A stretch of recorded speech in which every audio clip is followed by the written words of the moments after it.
translation. Mais ce n'est pas fortuit de jouer sur ces mots-là, parce que pour une population qui est majoritairement analphabète, pour ne pas dire ignorant, je pense que le dessin d'Abdoulaye Wade, nous l'avons senti venir à l'entame de son pouvoir. J'en veux pour preuve le jour où il fait chanter l'hymne de la Renaissance africaine. Et on peut en citer une pléthore, la tonne et le quintal.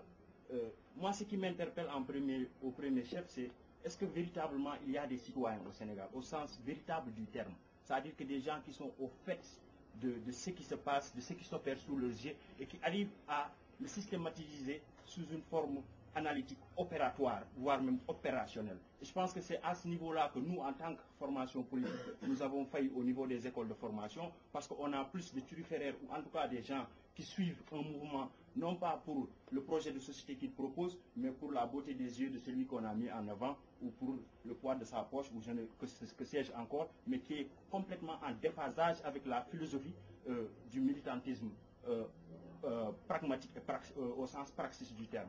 Et je pense que c'est à ce niveau-là qu'il faut des travaux, et c'est ce à quoi les assises nationales ont contribué à mettre en branle. Et je suis au regret de voir qu'à la suite des conclusions des assises nationales, que les gens ayant été convaincus, c'est le remède qu'il faut administrer aux malades, que les médecins résignent véritablement à lui inoculer le médicament dont il a besoin. Parce que pour moi, comme l'ont dit ceux qui m'ont précédé, on ne peut pas attendre 2012. Parce qu'actuellement, le Sénégal est agonisant.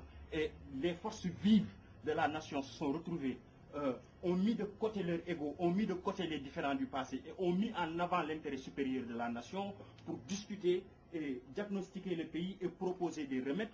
Et je pense qu'une fois qu'on est arrivé à ce niveau-là, il fallait enclencher un branle-bas, un rapport de force qui nous permette de trouver les conditions de l'applicabilité hic et nunc, ici et là,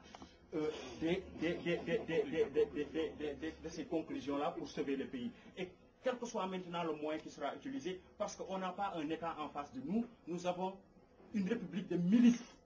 Il faut le dire comme tel. Je pense que je ne crois pas si mal bien comprendre les propos de Machiavel lorsqu'il disait que de la passivité des citoyens, le prince tire toute la puissance de sa tyrannie. Et je pense que là, en l'occurrence, on est dans cet état de fait-là. Et réagir ou surréagir, c'est peut-être peu faire, mais il faudrait véritablement s'appuyer sur ces assises nationales-là, comme, en tout cas, je veux dire, le viatique de notre combat, de notre credo, pour en tout cas sortir le Sénégal des lornières. Voilà, je vous remercie de votre aimable attention. Vous avez commencé tout à l'heure votre propos en revenant sur la dialectique étatique weberienne, notamment sur le troisième aspect, à savoir l'exercice de la violence légitime. C'est quelque chose d'extraordinaire parce qu'on peut dire que tous les pays ou presque sont confrontés à cela, à l'exception peut-être des pays nordiques et de quelques rares démocraties dans le monde. Je pense que la question de l'impunité au Sénégal pose tout simplement la question de l'indépendance du parquet. Et comme vous le savez, dans le pays dans lequel on se trouve aussi est confronté au même problème.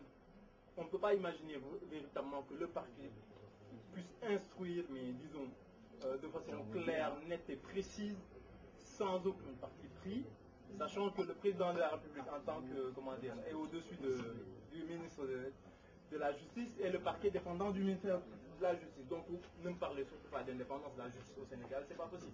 Sachant que, moi je me pose encore la question, est-ce qu'on est dans une république? Monsieur Dup est revenu sur le tripatouillage institutionnel et j'en passe. C'est vrai que si on est, en se disant juriste, sociologue, tout ce que l'on veut, je crois que on a déjà, comment dire, phagocyté le problème, on sait quel est le problème. Maintenant, il ne nous reste plus qu'à déterminer les moyens d'y aller. Et comme le disait Sanou Ibrahim Kamara, on stoppe au discours, il y en a marre maintenant. À un moment donné, même moi j'ai assisté en 2005, j'ai eu le privilège de partager une assemblée publique avec votre secrétaire général, le président Talasila, par la suite un petit comité chez un ami, où il nous avait expliqué effectivement ce qui était à l'origine de son agression. Et même, je dis, mais de façon humaniste, on ne peut même pas concevoir que, à cause des divergences politiques, à cause des divergences, comment dire, de vue, on puisse attenter à la vue d'une personne. Mais en tant que, bon, je veux dire, en tant que croyant, rien qu'en tant que croyant, qu'est-ce qui peut justifier cela? eh bien, le pouvoir auquel on doit faire face ne comprend qu'une chose, c'est la violence. On n'appelle personne à la violence, on n'appelle pas à la violence, mais en tout cas, il faudra faire face. Leur faire comprendre que s'il faut en arriver à cela, quelque part, parce que Wade n'a pas hésité à utiliser ces moyens-là.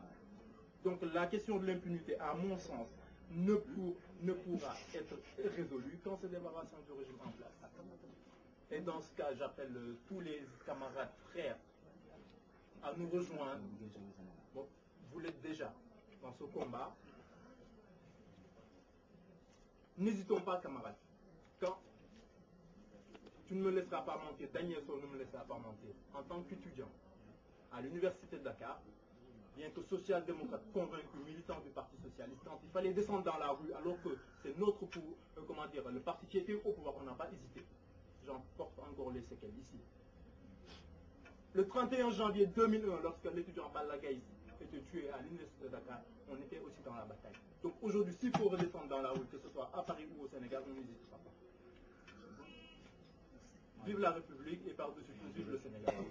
Vous me permettez de transmettre toutes mes salutations d'abord à tout un chacun ici présent dans cette salle, et plus particulièrement Michel le maire, qui a eu la confiance des Saloum Saloum. Bienvenue au club, Michel le maire. Et je serai bref. Moi, je suis scandalisé aujourd'hui de voir ce qu'on appelle le Benno Civil Sénégal.